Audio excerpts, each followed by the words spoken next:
menolak lupa kasus Eki Fitnah Cirebon yang terjadi pada 27 Agustus 2016.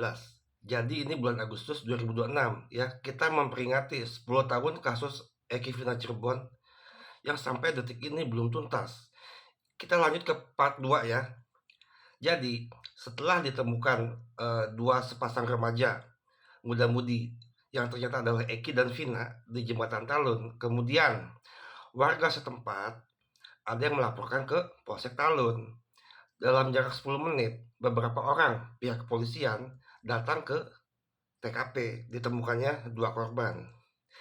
Pada saat itu, ada seorang banpol bernama Suroto. Ya, Suroto ini viral di tahun 2024 ya. Dia mengatakan eh, korban pria tergeletak ya dalam kondisi memakai helm. Kemudian helmnya dibuka dan dicek ternyata sudah meninggal. Sementara Vina itu masih bernapas sehingga segera dilarikan ke Rumah Sakit Gunung Jati menggunakan mobil Ranger begitu ya. Jadi Eki sudah meninggal di tempat, sementara Vina masih hidup dibawa ke Rumah Sakit Gunung Jati. Nah, bagaimana kronologi mereka bisa mengetahui bahwa yang tergeletak di Jembatan Talun itu adalah Eki dan Vina? Karena lokasi tersebut, Jembatan Talun itu sangat dekat ke wilayah perumahan Arumsari, tempat di mana Eki tinggal. Dan di situ ada teman-temannya, XTC 04 Sumber.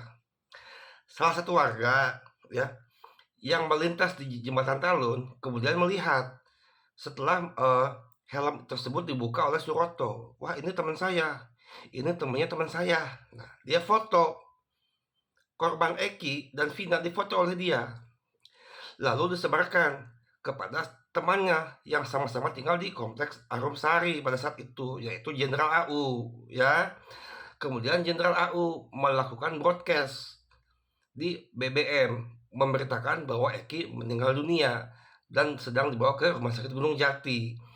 Ini berita ini gempar jam 11, jam 12 sampai jam 1 malam sampai ke tanggal 8 Agustus ya, sampai ke hari Minggunya. Banyak orang berdatangan, terutama teman-teman Eki ke Rumah Sakit Gunung Jati. Di antaranya adalah Liga Akbar, Hadi Onadio, Irwan, dan lain-lain. Ini keterangan Irwan ya. Dia mengatakan saya ada di rumah sakit. Saya bertanya-tanya, ini bukan kecelakaan, sepertinya pembunuhan. Kenapa? Karena kepala Eki bocor. Darah mengucur deras dari belakang kepala Eki.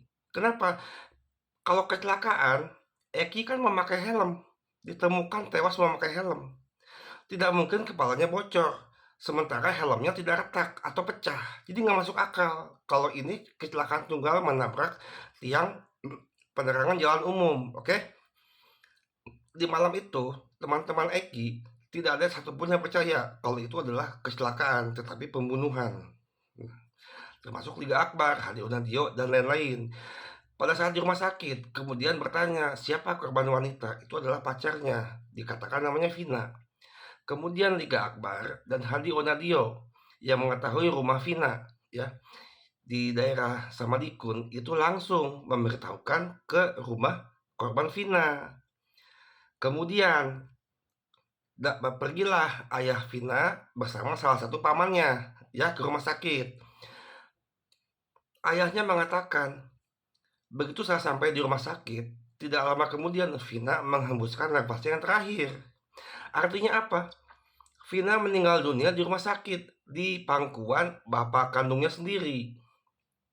Ini berbeda dengan keterangan saksi di sidang PK 2024 yang mengatakan ada Mega dan Widi, katanya mereka ya yang menemani Vina hingga meninggal dunia. Bahkan salah satu di antara mereka yang membimbing untuk membacakan syahadat. Ini bertentangan. Bahkan dengan keterangan dokter pun berbeda.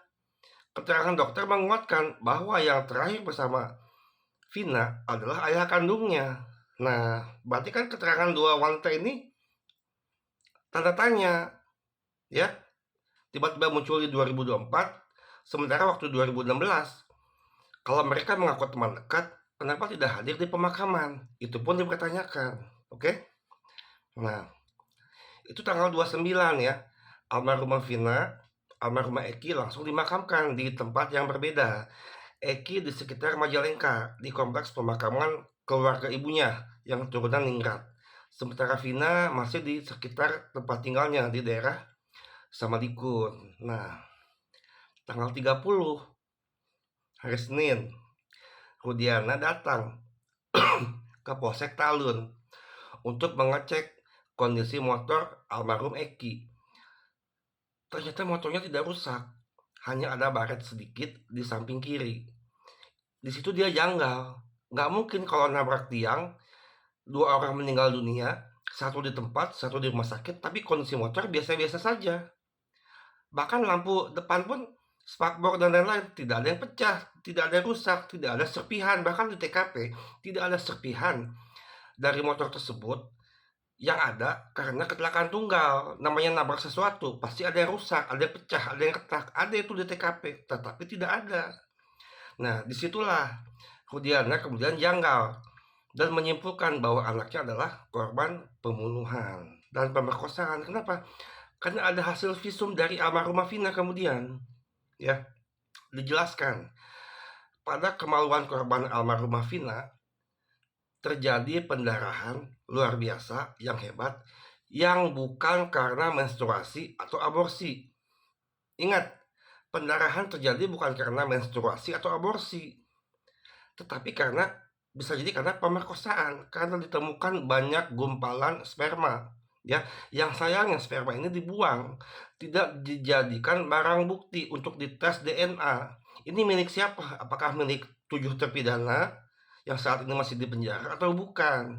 Ya, keterangan dalam visum dan dokter visum tersebut selaras dengan keterangan dari nenek yang memandikan jenazah almarhumah Vina. Dia pun mengatakan, waktu saya membersihkan tubuh Vina, saya bersihkan bagian kemaluan, itu banyak kotoran, banyak gumpalan putih lendir-lendir, sepertinya itu sperma. Hanya oleh nenek tersebut pun dibuang, ya, tidak dijadikan disimpan atau bagaimana untuk dicek ke rumah sakit, kan gitu. Karena kalau hanya milik satu orang, tidak mungkin sebanyak itu. Oke? Jadi makin kuat adanya indikasi pemerkosaan sebelum terjadinya pembunuhan terhadap Eki, ya. Jadi kasus ini tuh janggal dari awal. Kenapa pihak rumah sakit tidak menyimpan apa yang ditemukan pada tubuh Vina untuk mengetahui apakah sperma tersebut milik 7 terpidana saat ini atau bukan. Karena ingat, di kasus ini yang ditangkap 8 orang, 1 sudah bebas, 7 seumur hidup, 3 masih buron DPO, Andi, Dani, dan Peggy. Oke? Kemudian, di kasus ini, kejanggalan-kejanggalan lain pun muncul. Itu sangat beragam, bahkan banyak hingga ke sidang PK. Ya, bahkan muncul narasi Eki masih hidup, mana buktinya? Di 2024 muncul narasi Eki masih hidup, yang meninggal adalah Panji. Ternyata sampai sekarang 2026 pun narasi itu tidak pernah terbukti, ya. Karena teman-teman Eki pun percaya bahwa yang meninggal memang Eki. Mereka saksi hidup di rumah sakit yang melihat jenazah Eki. Kita mau percaya teman-teman Eki atau mau percaya framing yang dibuat orang oleh tidak jelas? Ayo, oke? Jadi sampai saat ini tidak ada bukti kalau Eki masih hidup. Nggak mungkin temannya sendiri atau bahkan orang tuanya, Ibtu Rudiana, dan ibu kandungnya yang datang dari Majalengka ke rumah sakit malam-malam, tidak mungkin tidak mengenali wajah Eki. Logikanya, walaupun orang babak belur, dipukulin habis-habisan, itu masih bisa dikenali bahwa itu anak saya, itu saudara saya, itu keluarga saya. Nggak mungkin tidak mengenali, kecuali dibakar. Itu harus tes DNA, oke? Kejanggalan lain, kita lanjut di part 3, oke?